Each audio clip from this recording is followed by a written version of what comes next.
Hey, what's up? This is another episode of Watch You Strappin', and this is the Hamilton Intra-Matic auto chronograph. Of course, this is the reverse blue panda dial. The reference will be in the title because I can't remember it. It's H something. But anyways, yeah, this is a really stunning watch. Glad I have this, and just been wearing it recently. Recently watched Ford versus Ferrari. And really meaning to check that out, and I'm glad I did. It's a great movie. You guys gotta check it, especially if you're an auto enthusiast. Um, but they do have some really cool watches if you can spot them on the wrist of uh, Matt Damon, who plays Carroll Shelby. Anyone into American race cars and Mustangs and stuff will definitely know who that is. And Christian Bale's character, is it Ken Miles? Yeah. They both wear vintage, obviously, well, not at that time, but they are wearing vintage Heuer Carreras, I believe, of some sort. And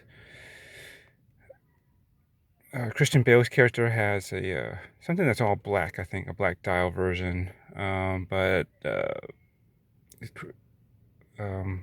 sorry, I'm drawing a blank. It's kind of early still for me. Matt Damon's character has a panda dial, Heuer Autavia, and very cool. And yeah, this is not a Heuer, but this is still in the same kind of vein and style of those watches of that period. Hamilton did makes their Intra-Matic automatic chronographs back then. They had a panda dial, and they actually had an all blue version of their chronograph.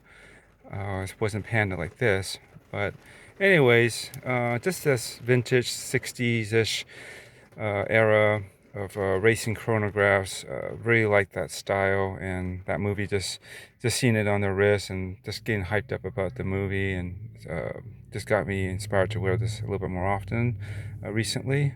And I got this on a new, for me, a new tan perforated leather strap. I don't know the brand, I forget. I got it off Amazon. It's around $26 or so.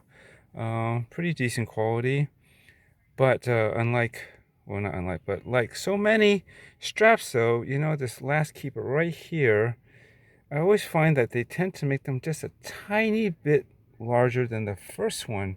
And I don't understand why. I mean, and then it becomes a little bit on the loose side, excuse me, and so it can slide up and down or even off of the end here, depending on what you're wearing and how active you are and whatnot. And so yeah, that can get kind of annoying, but I find that a lot of watch bands tend to make this last keeper a little bit too large, in my opinion. I don't understand why it needs to be that loose like that. Could be just a millimeter or two at least smaller and tighter. So usually what I do is I'll take that off and I'll cut and re-glue it and get it just a bit tighter, and so then it'll fit more snug and won't move around, which I'll likely do when I have time later. But I mean, for now, I just got this yesterday, and so it is what it is.